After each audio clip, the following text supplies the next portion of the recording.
And a very pleasant good evening, ladies and gentlemen, and welcome to another edition of Tornado Talk. We're here on Monday nights where we talk all things Brevard College athletics, and glad you're able to join us on the Facebook Live broadcast. Do want to let you know this is an interactive format, so feel free to leave your comments and questions on the Facebook Live comment section. We'll try to get to them throughout the show. And before I get to tonight's guest, I do want to mention a special program that's going on at the Brevard College Boshemer Gymnasium. Elementary School Supply Donation Center has been set up. You can come on by the Boshemer Gymnasium, and there's a table set out in front. Come on by between 9 a.m. and 5 p.m. any day this week, Monday through Friday, and be sure to drop off some elementary school supplies, the high priority items, things like healthy snacks, kid-sized face masks, earbuds with microphones, reusable water bottles, reading books for ages K through 5, and pencils are the high priority items. And these items will go to the local Transylvania County elementary schools: Brevard Elementary, Pisgah Forest Elementary, TC Henderson Elementary, Rosman Elementary, and Brevard Academy. So come on by the Boshemer Gymnasium and help out with this important cause. Appreciate your help in advance. And that brings us to tonight's guest. Really excited for tonight's guest, newly appointed head athletic trainer at Brevard College, Julie Miller. Julie, thanks for joining the program. Thanks for having me, Phil. Hi, everyone. Well, an official welcome now to NATO Nation and to the Brevard College athletic staff, and appreciate you making some time for us. I know it's been a whirlwind. You were named head athletic trainer 1 week ago, and today was your first day on site, first day on the job. How does it feel to be the new head athletic trainer at Brevard College?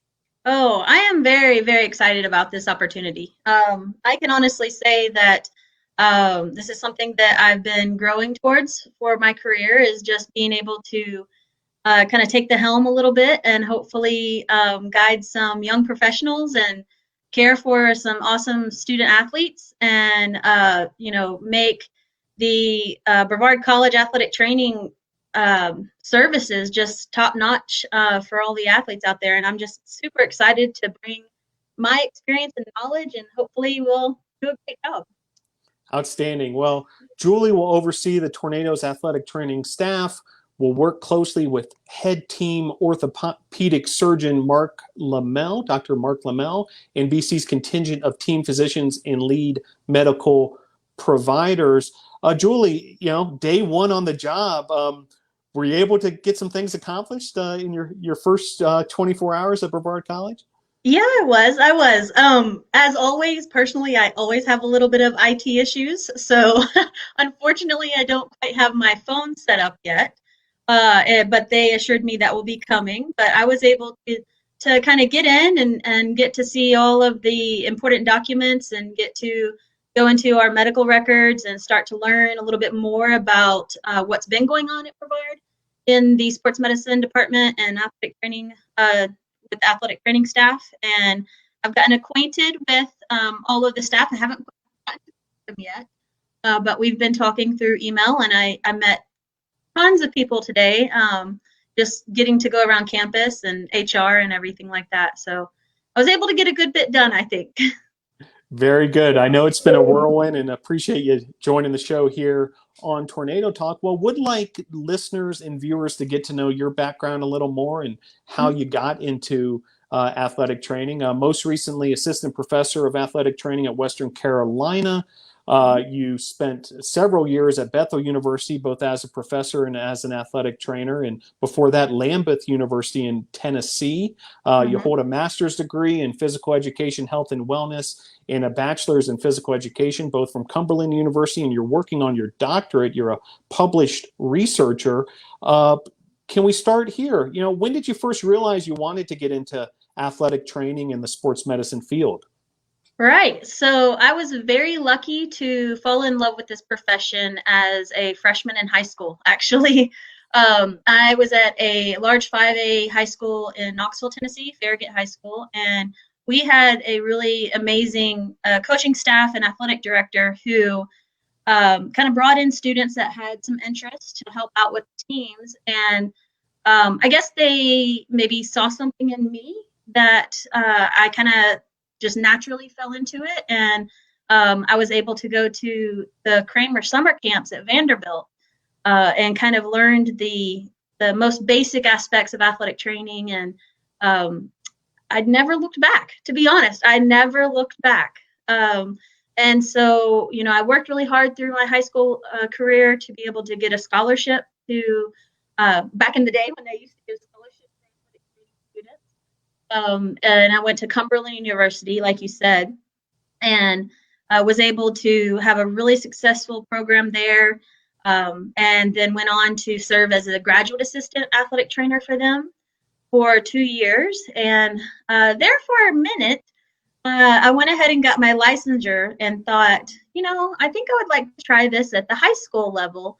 And within the 1 year, I figured, nope, I want to go back to the college setting. So that's kind of what led me to Lambeth, and then my venture through Tennessee, and then now to Brevard. So I really enjoyed being in the professor role of athletic training. But after being a couple of years out of that, I really missed being able to work one-on-one with student athletes and to get involved with that. So that's kind of how I started searching again to be back in the clinic setting. In here at Brevard College, an NCAA Division III institution, both Lambeth and Bethel University, smaller colleges as well, sort of that small college athletics feel. Were you able to pick up some things there that, will certainly benefit us here at Brevard as far as, how to manage athletic training in the small college environment? Right. Yes, I believe so. So I think one of the beauties of the small college setting is that you really do get to know your student athletes very closely, and you can kind of work athletic training and work around the schedules to really fit their schedule and what their goals for themselves and their athletic career are. But what's really nice about the small college is that you can kind of collaborate and work really well as an athletic training staff and as a team to provide those services. The challenges are often that the staff is small and often overworked. So, what I think I've learned in my years is that it's really important to maintain a healthy work-life balance for the staff while still being able to provide proper care. So hopefully we can collaborate on that. And another couple of the challenges that I've seen, especially at the smaller schools, is that sometimes there's a little bit of an imbalance. Your larger teams like football and let's say men's soccer, who often have JV programs or developmental programs, they have a larger number of athletes, and so a lot of times some of the smaller teams may feel as though they're not getting as much attention.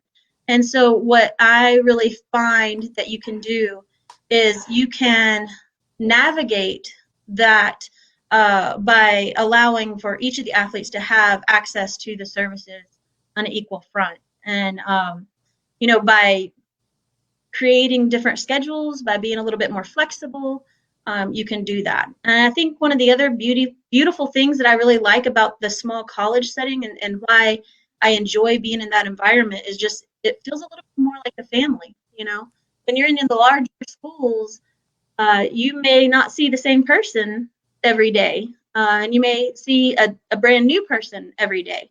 And so it's harder to get that true sense of knowing where you are and knowing what you can bring to the table. And so that's one of the things I really like about that small college setting. Well, it certainly makes sense as far as a fit here at Brevard College. I know you also are fond of this part of the country, the mountains of Western North Carolina. Can you tell us a little bit about that? Yeah, so, well, I like to say that I'm a little bit of a mountain girl. I grew up in Knoxville, Tennessee, so not too far. But my dad's family is from the mountains, eastern mountains of Kentucky, and my mom's family is from the Columbia, South Carolina, Irmo, South Carolina area. And so this area was right in the middle of my family. And, you know, I spent the better part of a decade over 10 hours away from them, all the way out in Northwest Tennessee. And so coming back to the mountains, it was kind of like coming home and being able to be right in the middle of where my family is. But you just can't beat the views that you can get. I just had an absolutely beautiful drive to work this morning. Wasn't very far, didn't take me long. Traffic wasn't bad. I didn't have to go through big cities. And it just was a really a beautiful experience this morning. Very good. Great to hear. Well, I would like to spend a little time letting our viewers know what athletic training is all about, you know, on the college level. And do want to just kind of start with a couple of definitions. Mhm. First of all, simply put, what is athletic training? So, athletic training would be the immediate and emergent response to athletic health for student athletes, whether it be in emergency care, whether it be in prevention of athletic injuries, whether it be in a rehabilitation, evaluation, orthopedic evaluation, and treatment. And of course, kind of an easy way to describe it that I feel makes a lot of sense to most people who don't understand the field yet is that athletic training is kind of a good mix between an EMT who is prepared to do any sort of life-saving services and all the way through to, and mix that with like a physical therapist. Because we are able to combine both the rehabilitation for immediate care, for traumatic injuries, and treat them right in that field, all the way down to all the stuff that's in the news lately with concussions and or sudden cardiac arrest and all those different things, heat illness, and everything that we might have to be aware of. But we're also knowledgeable in general med. Um, uh, Issues that might come up for the athlete, circling around nutrition. It might be circling around other issues they might be dealing with, like diabetes or other allergies and different things like that we have to be aware of. And then we can also provide the immediate orthopedic care as well as post-operative. And then one of the things I really love about it is that we can do what we're calling prehab or preventative care, and that's really studying, the motions that the athletes need for their specific sport and their specific positions, and then doing kind of a biomechanical analysis of that to determine are they at risk for injury, or if they did get injured, why, and then correcting those imbalances or correcting those poor mechanics to hopefully, decrease the amount of injury they may feel in the future. So while we're not necessarily like sports specific trainers or strength and conditioning coaches or nutritionists or anything like that, some people say that athletic training is a little bit of jack of all trades. There's a lot of discussion about that, but you can really kind of work with a wide variety of athletes, all the way from the novice weekend warrior athlete all the way through to professional athletes, and provide equal services. And I think that's, really important. Great overview of athletic training. Sports fans also hear the term sports medicine. What Mhm. does that refer to? So athletic training is a component of sports medicine. If you think medicine would be like the umbrella of the overall care for a student athlete or for an athlete in general. So athletic training is one component. We are the ones that are firsthand. We are the ones that are right there, immediate care, ones that are there every day in their lives. However, we are not experts in everything. And so we need other people to be a part of the sports medicine team to be able to provide those services. So that might reach into, like I spoke about earlier, nutrition, might reach into sports psychology for athletes who are having some mental health issues. And maybe it might be mental health issues dealing with a traumatic injury that they've had and they're trying to work back. Maybe we're trying to give them some motivation. Maybe they've had other extraneous issues that are going on in life. As we know, a lot of student athletes are type A personalities and very driven. And so they are very prone to anxiety and, different things like that. And so We work with sports psychologists a lot for that reason, but as well as, your dental specialists, orthopedic surgeons, of course, physical therapists, your emergency medicine personnel, all of that, plus several others, are going to create the sports medicine team. So sports medicine is really that whole umbrella. Very good. Well, I would like to touch on a few different sports and their unique needs from the athletic training perspective. And I'm just going to kind of randomly pick a handful that are here at Brevard College. And I'm going to start with football. Certainly highly visible. I'd imagine it's often a all hands on deck type of situation because of so many student athletes and so much going on at one time. Can you describe the football needs from an athletic training office? So football is probably the most demanding, specifically in game day, I would say. In my opinion, it's not necessarily the most taxing as far as scheduling wise, just because they do have a more consistent schedule, but because you have such a large number of athletes, student athletes that are on the field active at the same time, you're constantly changing from offense to defense. The athletic trainer's job really is more like a sideline manager, really making sure that they have all the equipment that they need, that equipment's top notch, that they're going to be safe when they're out there on the field, they're playing, making sure that they are well hydrated, well nourished, making sure that their lifting regimen even is not detrimental to what they're going to be doing on the field. So there's a lot of areas where athletic trainers can get brought into inside of a football program. One of the things that I really, really hope to accomplish is that we have a consistency to provide that service to both, our home Brevard team, but as well as the visiting team. And hopefully we can create that. But with football, you're just dealing with so many athletes. You more often than not, you've just had one major injury, and then as soon as you're trying to treat that, clean that blood, clean that wound, or retape somebody, or anything that you're having to do on the sideline, you immediately get called out for another injury. And they seem to happen like that, back to back. And so the one thing that you always know as athletic trainers, you never turn your back on the field. And you are always prepared because it can go from an absolutely great day to absolutely tough day. But I always say the best place to watch a game is where the athletic trainer needs to be, because it's where most of the injuries are, and that's right there on the line of scrimmage. The linemen, they bless their hearts, they take it every single hit. So you really have to pay attention there. And a lot of times other people don't necessarily see that because they're seeing following the ball and all that stuff. But then of course you have your skills players who, they're dealing with a lot of speed and a lot of momentum and force when they hit. And so you got some high traumatic injuries that can happen. But I never end up seeing the touchdown. I don't know why that is. But the one thing I've always said is if I considered myself bored at a football game, it was a good day. That's right. Well, appreciate you explaining some of those challenges of game day for football. We'll head indoors to a sport I know you have a lot of experience in, which is volleyball. Can you tell us a little bit about volleyball and perhaps, some of the unique challenges and needs from the volleyball sport?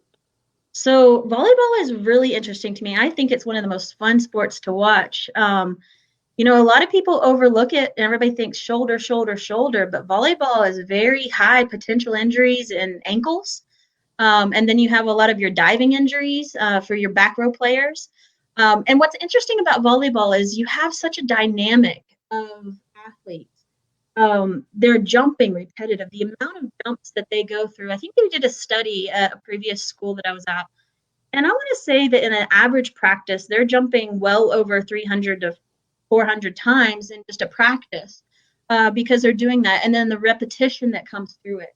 But not only that, they have to be quick and they have to have reaction skills.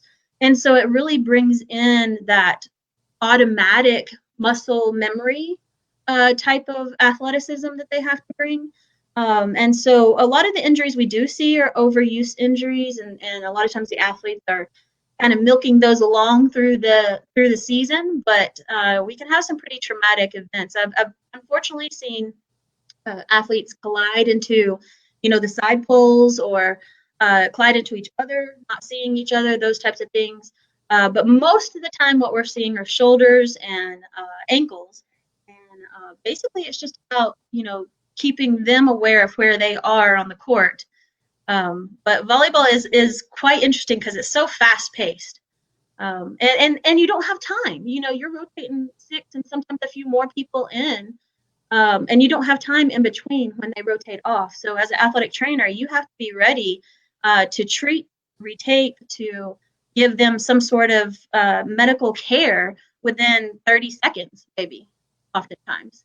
And so it does require you to be on top of your game. Excellent.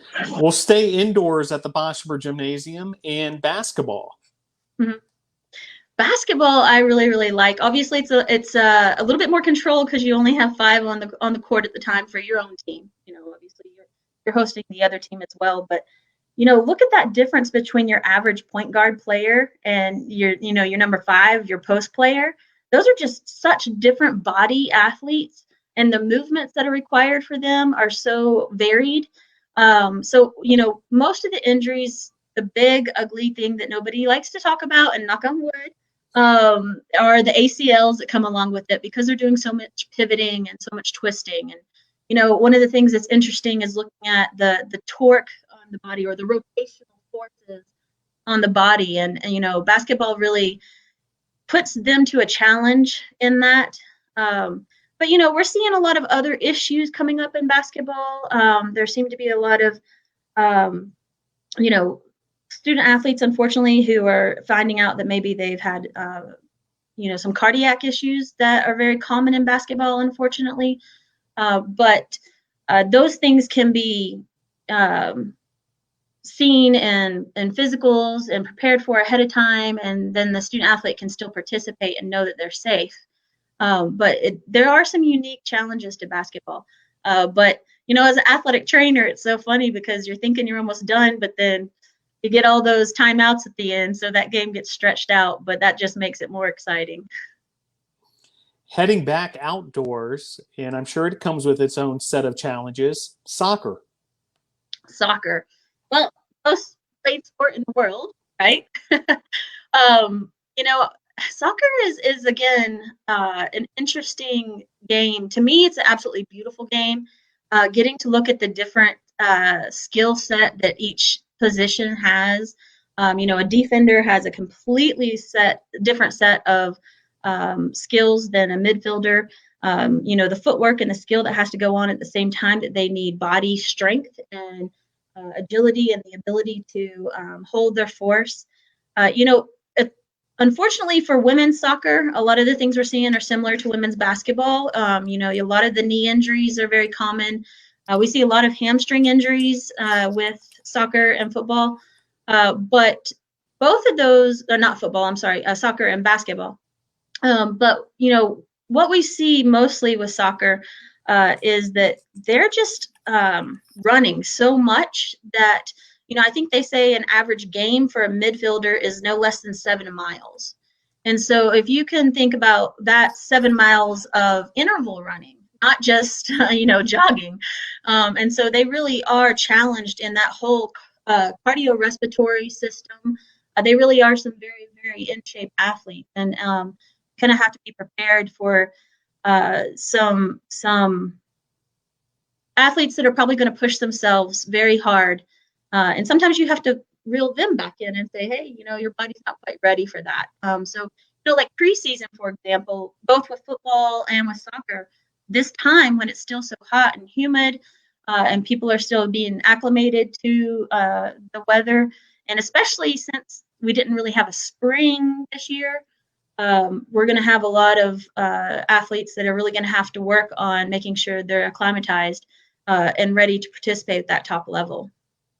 Makes a lot of sense. Now, the next sport can get very physical at times. Lacrosse. This was one of the things. I have not actually personally worked lacrosse. But I do know it is one of the top on our list because it is equipment intensive as far as, and then you have the stick injuries associated with that. So one of the sports that I did work that was kind of similar in that sense was inline hockey. And so you have the stick injuries and you have the control and the force that they need for their wrist.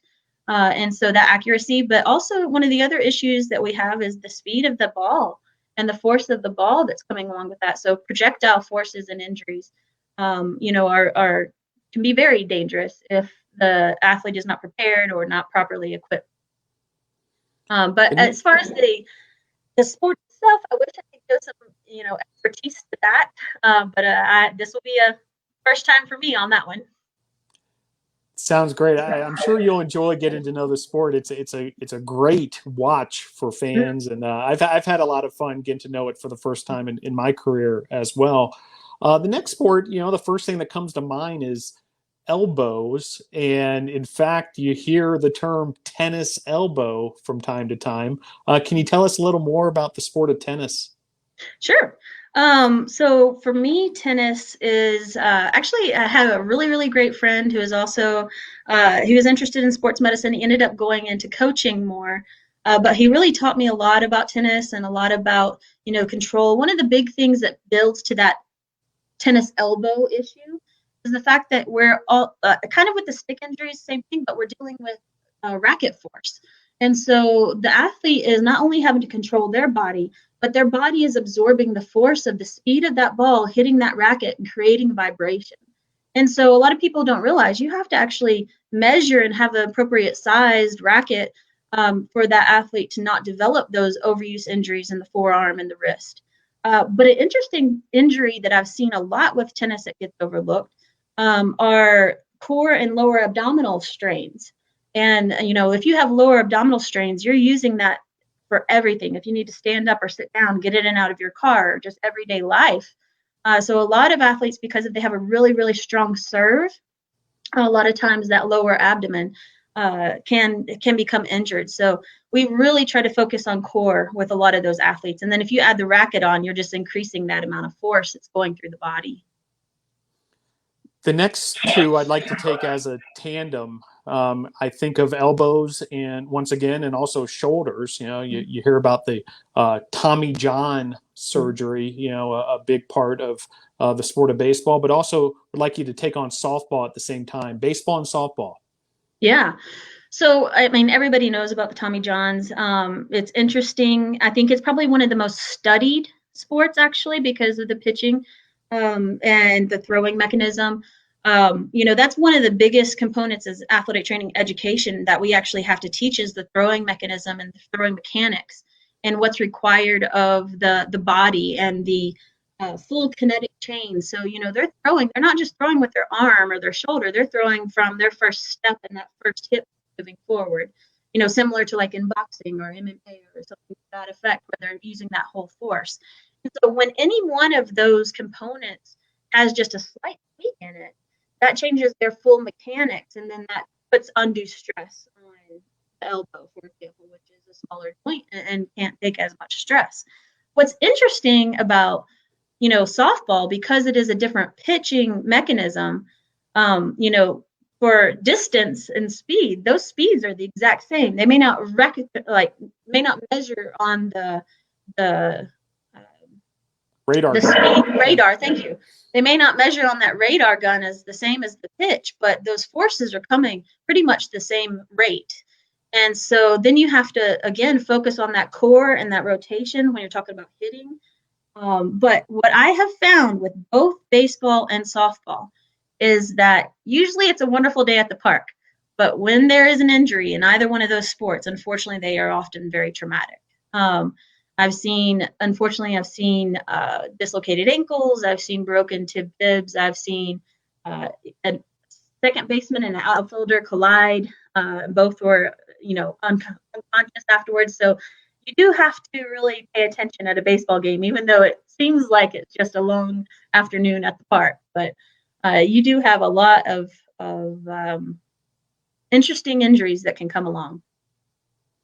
A few more sports at Brevard College I would like to touch on. The first one, we have a deep history here of success in the sport of cross country, and a lot of it is because of this area that we're in, and it's a acclaimed area for distance runners to not only run on the roads here, but also literally the trails in the mountains and towards the waterfalls and whatnot. Can you talk a little bit about cross country and maybe in specific here in the mountains, some of those challenges? Right. Well, the first thing that comes to mind is, and I love cross country. I've worked with cross country athletes for many years, and not only that, but my nephew is a great cross country runner, and so I really, love hearing about his races and learning that. But what's really interesting about the challenges in the mountains here in this area is, the change in altitude, and so they really have to focus on their breathing and their oxygen control, and they are very, very, very wise athletes, I found. More so than maybe some other sports that don't have to pay as close attention to their own body. But cross country runners and track runners as well, but cross country runners mostly, they really know the smallest change in their body can completely affect their entire race. And so, as athletic training, obviously we want to help them acclimatize, but they're out there on that road. If they're on the road running, not only can you have some falls and collisions and different things like that, but hopefully it's a place that is protected and you have no traffic. But that's something that I've seen as cross country runners get run off the roads. So, hopefully they are wise in that, but it can create some dangers. But when you're talking about trail running, now you're throwing in uneven surfaces and you have the change of levels, sudden changes of levels. And so they really have to have that core strength as well to make sure that they're stepping where they need to and aware of their surroundings. So they're very astute and very, very wise athletes in my experience that I've seen. I really enjoy listening and hearing their experiences. I am not a runner myself, but I just really enjoy hearing how they interpret their body and their work when they're doing that. Sounds like there's a real mindfulness to the distance runners, sort of a Zen like quality. It is. It's definitely mind over matter. Mm-hmm. Well, the next sport, which has, sort of a similar dynamic and certainly spends time both on the road and also the trails, we've got double digit national championships here at Brevard College in the sport of cycling. Mm-hmm. I'd imagine that this is going to be a new endeavor for you, Julie, as far as getting up close to a cycling program like the one at Brevard College, but I'm sure you've given it quite a bit of thought. Yeah, so Brevard cycling program obviously is far beyond what I've had the opportunity to work with. I do have a little bit of history, and I was the athletic trainer for the cycling program at Cumberland University. It was a brand new program, but we did get to host the criterium race that was, I think, in the Titans Stadium parking lot. But, they, again, very interesting athletes that are really mindful of their body. They're mindful of everything that they put into their body, as well as their breathing rate, everything that goes into that. Some of the dangers that they really see and some of the things that we have to think about as athletic trainers is, if there was a collision, if there was a wreck, then oftentimes we see a lot of shoulder, collarbone, things like that, but often just simple things like road rash and different things like that you have to deal with. So there's some other wounds that come along with cycling. It will be interesting for me to get to work with this level of cyclists. I've not gotten to do that yet, but I definitely look forward to it. And Brevard College, also one of the very few colleges in the country with a varsity climbing program. Right. So that's going to be really interesting. I had a colleague that worked with the Air Force actually, and her entire job was just working with the soldiers who were rappelling into the missile silos or whatever they're called. But thinking about the amount of force that's coming on their shoulders when they're coming back down, but also the strength in their legs, the hand grip and things like that. I have not worked with climbers that were in a program like that, just recreational climbers. But the body control and the balance that they seem to have is just amazing to me. They really know how to manipulate their weight and give themselves momentum to the next level. And I'll be excited to work with that. Competitive cheerleading also at Mhm. Brevard College. Any experience with that sport, Julie? Yes, and I will tell you, it is one of the most nerve-wracking. It is absolutely one of the most nerve-wracking sports that I've worked with. I was able to work with a competitive program at Cumberland, and they asked me to stay in for practice one day because they were attempting a new stunt, and it did not go so well the first couple of times. And I think that and wrestling are the only sports that I tend to sit there and bite my nails through.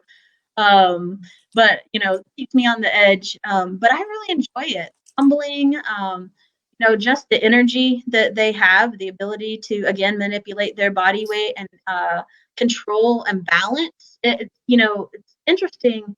All the different components of athleticism come out. Each different sport has one that they seem to really focus on, and the balance and the agility and the the ability to change their momentum and cheerleading is just fascinating.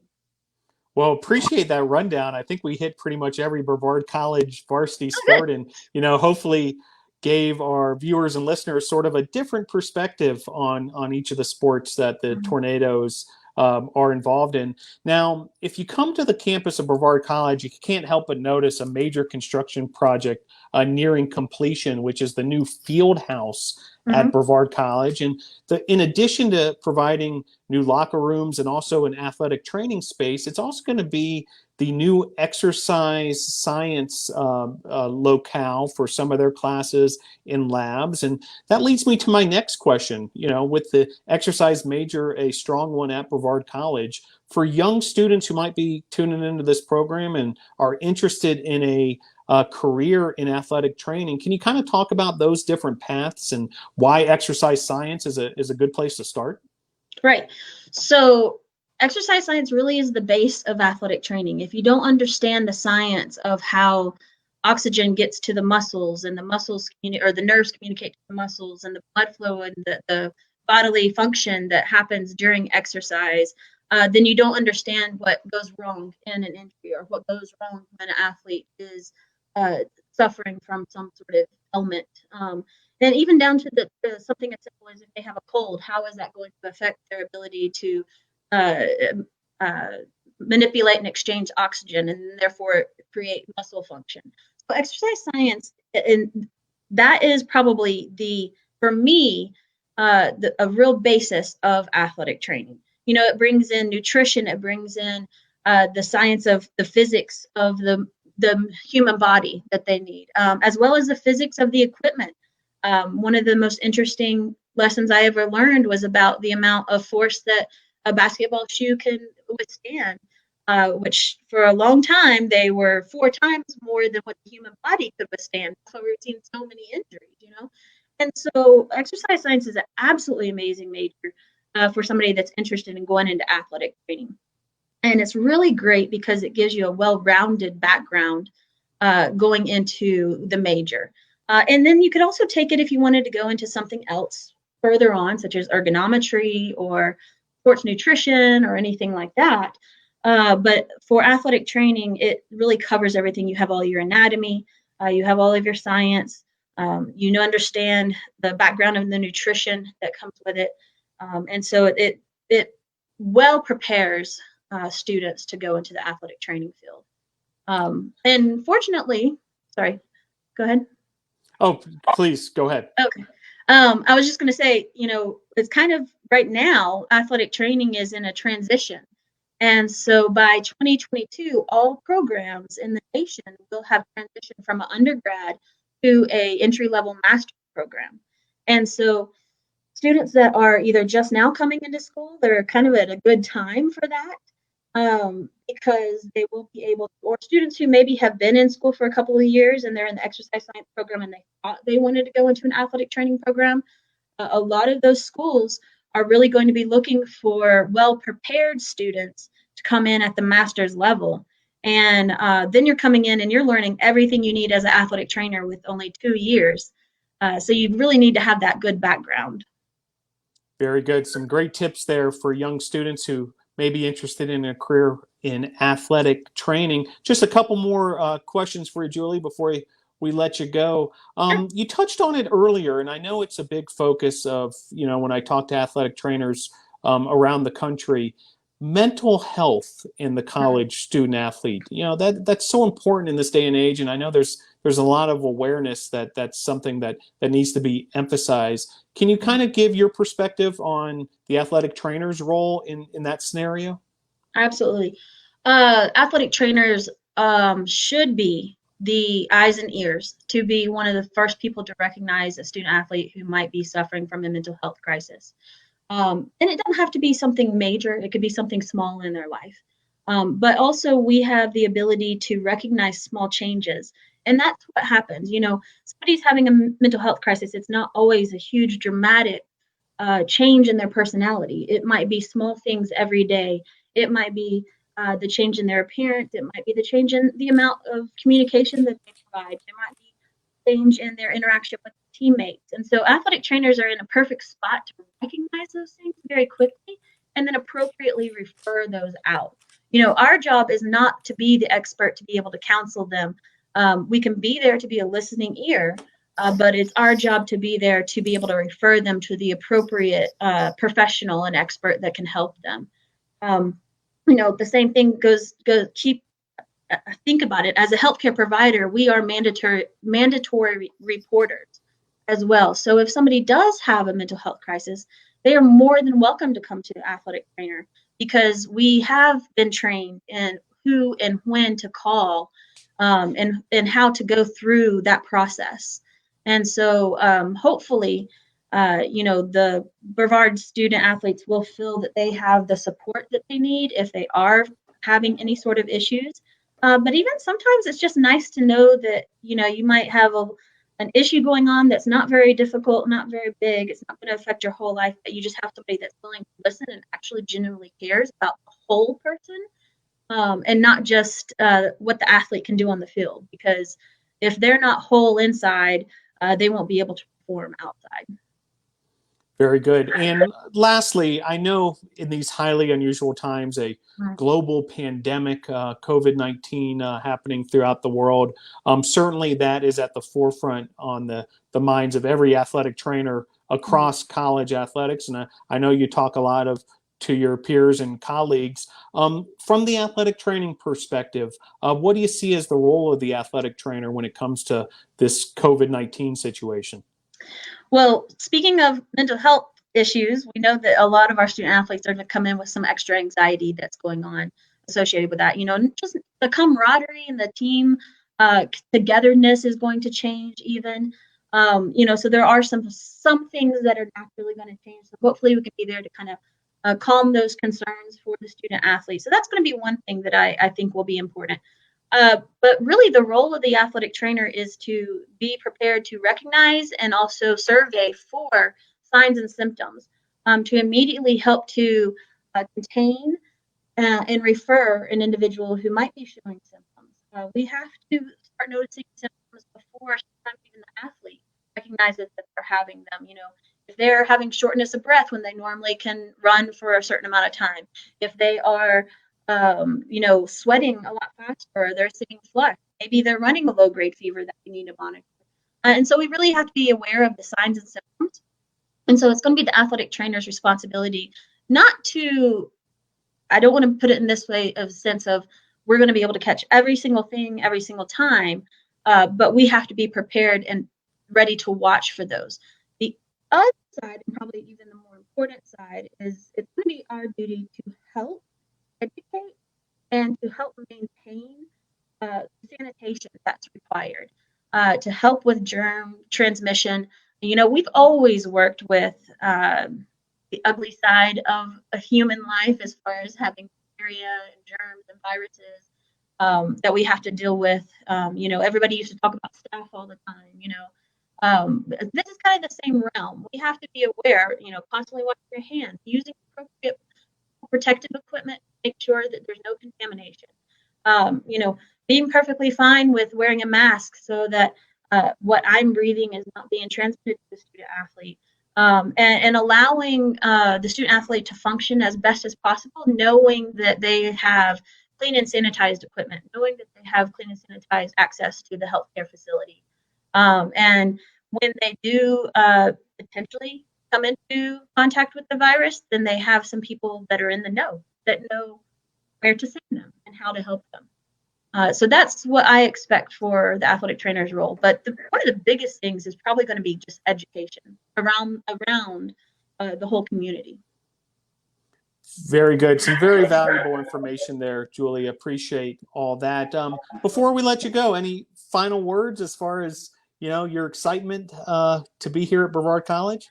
Yeah, I mean, I really don't have tons of words for it other than I am just that excited. I really do feel like I'm getting back to my roots as far as, how and why I fell in love with athletic training. In this setting, I think I'll be really able to hone some skills that and help educate and help disseminate some of those skills that I know can help provide quality healthcare for student athletes. I'm excited to have colleagues that are excited to learn, and hopefully I'll be able to mentor them and they can help, educate me as well. I mean, they've come out of school a lot more recently, so maybe they know some newer things. I'm excited to learn those. I'm just excited to work with what seems to be a team in the athletics department that's actually energized and ready, even underneath these circumstances of COVID and what we're having to deal with. All the smiles that I could see underneath the masks today. It was still really nice to be able to see the energy, the excitement that was there. When I walked in, everybody was just, there and happy to greet me, and it feels like a very warm and welcoming place to be at. So I'm super excited. Very good. Well, now that you've been on Tornado Talk, you're officially a tornado. Welcome to So. NATO Nation. Thanks again, Julie, for coming on the show this evening, and welcome aboard to the Tornadoes team. Before we get out of here tonight, I do want to remind folks once again, Elementary School Supply Donation Center, benefiting the local elementary schools here in Transylvania County. We're collecting school supplies for the start of the school year here in Transylvania County. For the rest of this week and then through Thursday, August the 6th, Monday through Friday from 9 a.m. to 5 p.m., bring the following items to the front door of the Boschmer Gymnasium. There's a table there.